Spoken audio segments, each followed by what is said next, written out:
आज हमारे साथ यूनिवर्सल क्रश श्री कृष्णा आए हैं।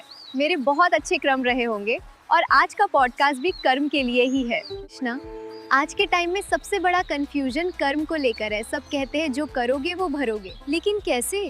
क्या सच में सब कुछ रिकॉर्ड होता है? हर कर्म एक बीज है और हर बीज का अपना समय होता है उगने का। क्या हमारे कर्म का असर हमारे बच्चों तक जाता है? सीधे नहीं, लेकिन अप्रत्यक्ष रूप से जरूर। तुम्हारा कर्म तुम्हारी सोच, संस्कार और वातावरण बनाता है और वही वातावरण तुम्हारे बच्चों को मिलता है। अगर तुम गुस्से, लालच और नकारात्मकता में जीते हो, वो भी उन तक पहुंचेगा। इसलिए कर्म सिर्फ तुम तक नहीं रुकता, वो पीढ़ियों तक चलता है। लोग कहते हैं अभी कुछ नहीं हो रहा, मतलब कर्म काम नहीं करता। क्या ये सही है? सिस्टम बिल्कुल सही है, बस तुम्हारा धैर्य कमजोर है। कुछ कर्म का फल तुरंत मिलता है, कुछ का समय लगता है और कुछ अगले जन्म तक भी जाता है। अगर तुम्हें लगता है कि तुम अच्छे कर्म कर रहे हो लेकिन फल नहीं मिल रहा, तो हो सकता है कि तुम पिछले कर्मों का फल भोग रहे हो। कर्म एक बैंक अकाउंट जैसा है, हर चीज का हिसाब है, बस समय तुम्हारे हाथ में नहीं।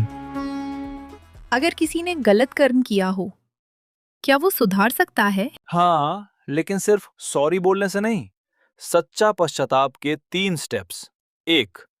अपनी गलती स्वीकार करना, खासकर उसके सामने जिसके साथ गलत हुआ। 2. दिल से पछतावा महसूस करना और गलती सुधारने की कोशिश करना। 3. वही गलती दोबारा ना करना और सबसे जरूरी, अच्छे कर्मों से संतुलन बनाना। सरल नियम है, जो तोड़ते हो उसे जोड़ना भी पड़ेगा। धर्म और कर्म एक ही चीज है क्या? धर्म का अर्थ है सही मार्ग, कर्म का अर्थ है कार्य।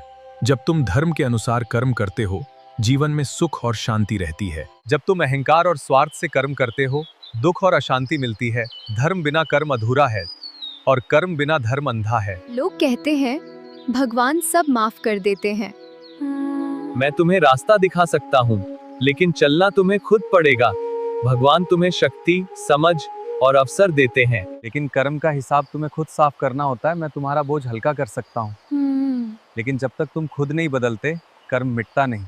क्या हमारे कर्म का असर पैसे और लक्ष्मी पर पड़ता है? बिल्कुल, लक्ष्मी सिर्फ पैसा नहीं है, वो समृद्धि और शांति है। जहाँ ईमानदारी, मेहनत और शुद्ध कर्म है, लक्ष्मी आती है।